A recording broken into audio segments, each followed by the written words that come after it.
Привет! Для текстурирования полимерной глины продаются специальные коврики. Но я подумала о том, что с этой функцией справятся и обычные штампы для скрапбукинга. Так что сегодня будет видео экспериментов. И скажу сразу, очень много из них вполне себе удачные.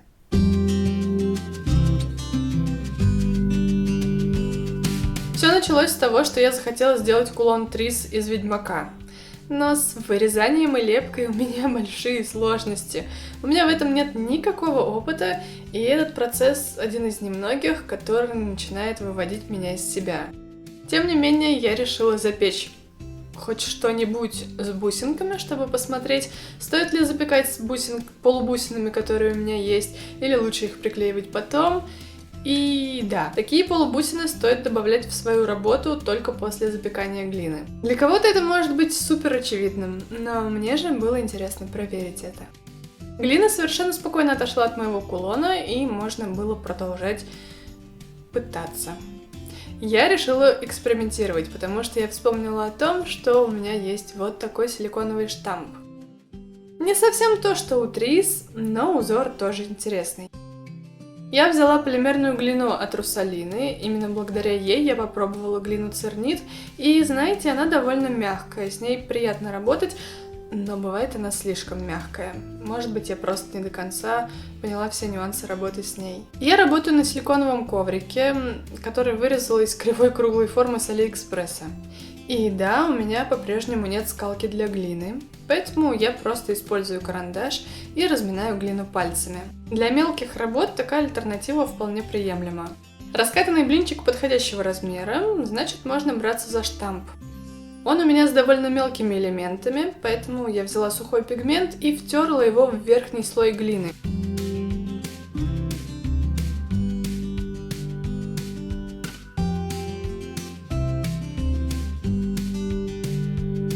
В видео про сургуч, когда я сталкивалась с проблемой того, что полимерная глина не отлипает от штампов с мелким узором, мне в комментариях также советовали замораживать ее, но я пока так не пробовала. Правда, все равно у меня с первого раза не получилось сделать этот штамп, потому что я там в одном месте просто не втерла пигмент. Но вот со второго раза все было идеально.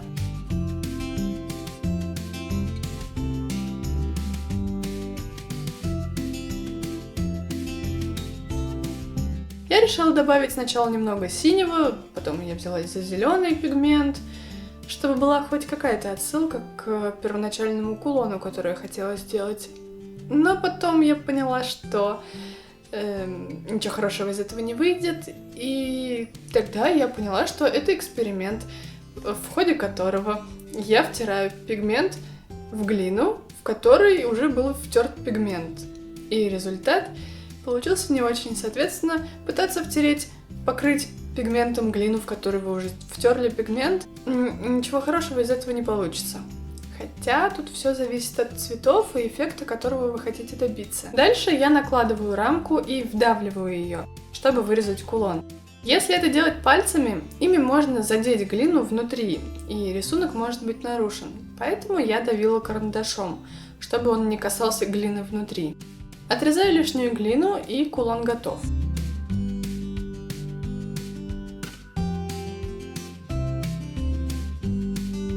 Аккуратненько отклеиваю его от коврика и откладываю до запекания. Он получился весь из себя пробный, и мне хотелось скорее перейти к тем кулонам, которые были бы посимпатичнее. Я взяла уже хорошо знакомые вам штампы, и для декора, помимо просто сухих пигментов, я достала всякие разные втирки для ногтей. Раскатываю глину и берусь за штамп. Для визуализации можно прикладывать кулон-контур и так выбирать тот штамп, который лучше подойдет. Глубокие штампы с немелким рисунком отпечатываются очень приятно. Единственное, остается контур от самого штампа, но на глине его можно аккуратно затереть пальцем или инструментом. Я подчеркнула выступающие части золотой втиркой и стала вырезать кулон.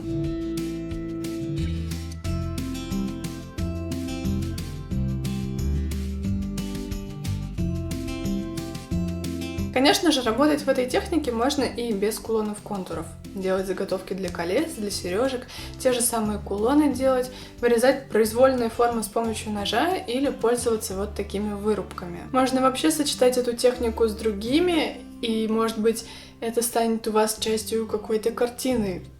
Почему нет? А если мы возвращаемся к теме кулонов-контуров, мне нравится использовать кулоны-контуры, потому что они придают некую завершенность кулону. И несмотря на то, что... Просто мы стали говорить про картины. Несмотря на то, что я люблю картины без рамок, и очень много сейчас панно без рам, но вот в данном случае это словно рамка для картины. При этом при использовании кулона-контура предпочтительнее все равно ножом отрезать глину, чтобы вот здесь внизу она не рвалась и была ровной. Также подровнять глину можно и когда уже снимете деталь с рабочей поверхности. Дальше я взялась за белую глину, но перед работой с ней желательно помыть руки. Если у вас на ней все равно остается много пылинок, работайте в перчатках, это помогает. Я решила сделать на ней лаванду.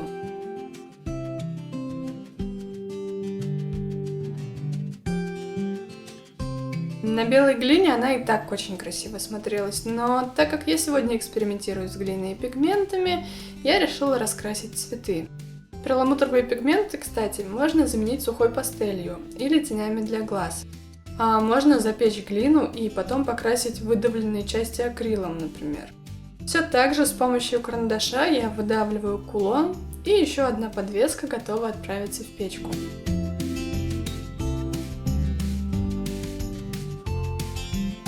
Для следующего кулона я решила взять черную полимерную глину и двуххромную втирку для ногтей. Да, однажды я уже делала подобное сердечко и экспериментировала с втиркой на смоле, но скажу сразу, на глину она ложится куда лучше. Здесь я решила сделать горы.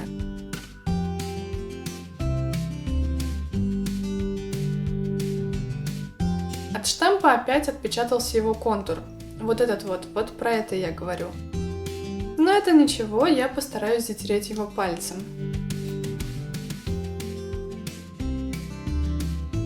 Наношу втирку и смотрите, с ближней камеры она кажется фиолетовой, а вот сверху синий. Очень крутой эффект. Можно выбрать, какой именно рисунок войдет в кулон и затем вырезать его.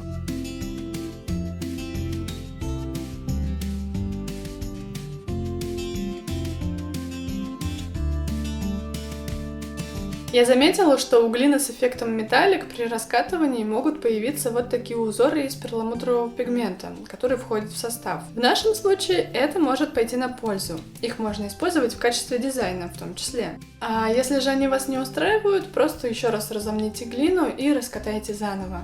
На зеленом фоне будет лес.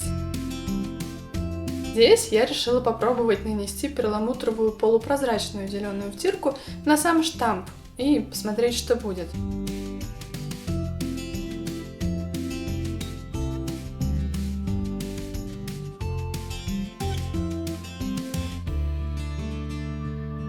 На глине эффект есть, но видно его слабовато. Хотя неизвестно, как выглядела бы эта втирка, если бы напрямую мы ее сразу наносили в глину. Только сейчас подумала о том, что стоило бы тоже это сделать, чтобы сравнить.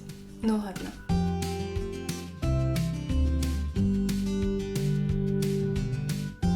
Чуть-чуть по-другому надо работать с контурами, у которых колечко выступает за их контур. Разместить глину желательно у края и потом обрезать по контуру рабочей поверхности. Так кулон-контур можно будет разместить таким образом, чтобы его колечко выступало за глину.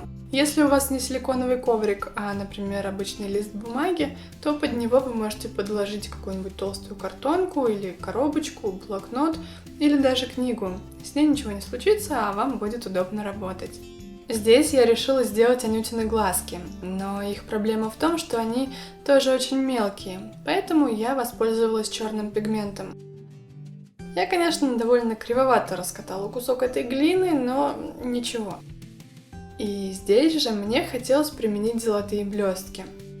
Я нанесла их с помощью кисточки, потому что мне не хотелось, чтобы они слились в единое золотое покрытие, как если работать с поталью. Эти блестки могут дать подобный эффект. И поэтому я наносила их похлопывающими такими движениями, как бы набила их просто в некоторые места. Аккуратненько снимаю штамп. Правда, он остался на глине, но зато так его можно аккуратнее снять.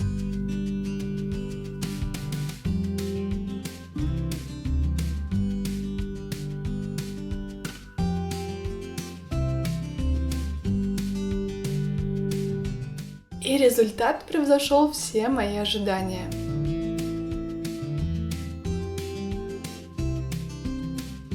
Вдавливаю кулон и убираю остатки глины.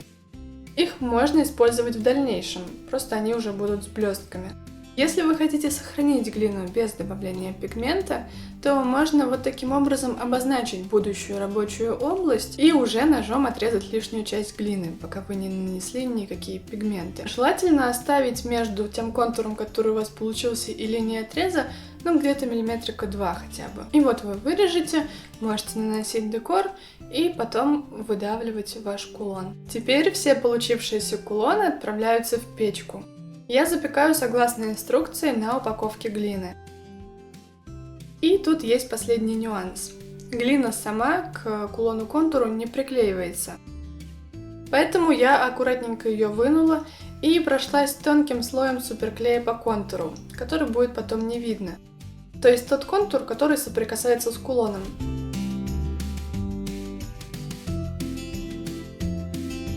И вставила заготовку из глины обратно в кулон. Вот теперь точно все готово. Можно носить с цепочкой, шнурком или ленточкой.